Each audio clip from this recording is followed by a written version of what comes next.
Hi there.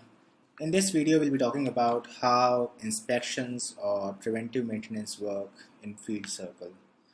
So generally, there are three ways our customers use preventive maintenance. So one is work orders or projects.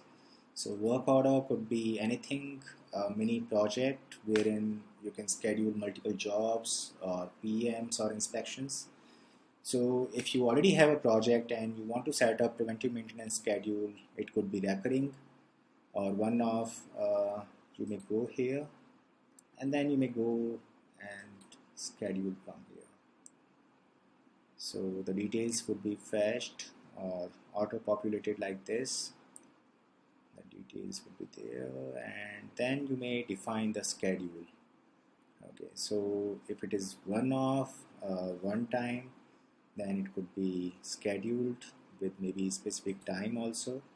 If it is recurring in nature, that is, if it is a typical preventive maintenance or PM, then you may set up the schedule, the recurrence schedule, and of course, based on your SLA or contracts, you may set up the end date. So this is one of the way you may schedule preventive maintenance or inspections within a project or a work order. Second is, of course, you can set it up individually. So if it is not linked to a project or a work order, then you may set up individual inspections or preventive maintenance.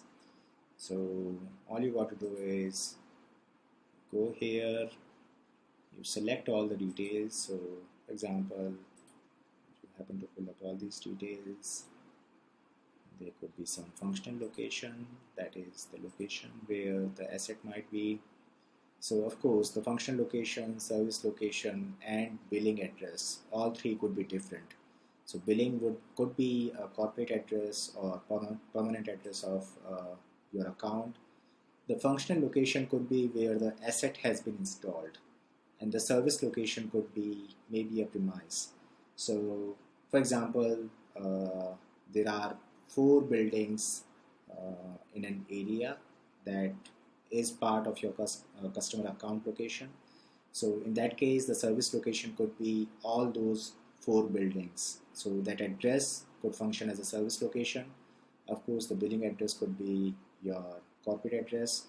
And then if you're providing service to a specific tower or building out of those 4 buildings, then that may function as a functional location. So let's say you're providing services for a specific location, and then maybe it could be, suppose, an asset. So as soon as you select the asset, it would pull all the details related to that asset. So for example, warranty, agreement, etc. And then you may select the category also. So these categories are configurable. You may set up as many categories as you want, and you may set up custom checklist or templates for each category. So heat pump inspection could have a different checklist or template, while the property inspection might have different. So once you're done with that, then of course you may define the schedule. So as I have shared with you earlier, it could be flexible or fixed, or if it is recurring, you simply select recurring from here, set up the frequency of repetition, and it's done. Of course, you may assign directly to a technician from here.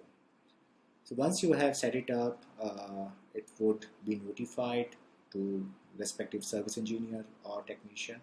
If you wish to set up any reviewer, so if there's any sort of approver involved in the process or workflow, then you may set up that also. So this is how you can set up an individual preventive maintenance or inspection schedule. Lastly, if you wish to review your calendar based schedule and then schedule, so that also is feasible. There are a couple of ways. So first of all, you can check the calendar like this. It could be on day-to-day basis, hours, or otherwise on the basis of weeks.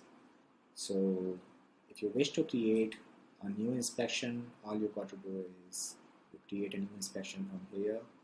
If it would work in similar fashion to what we created just now.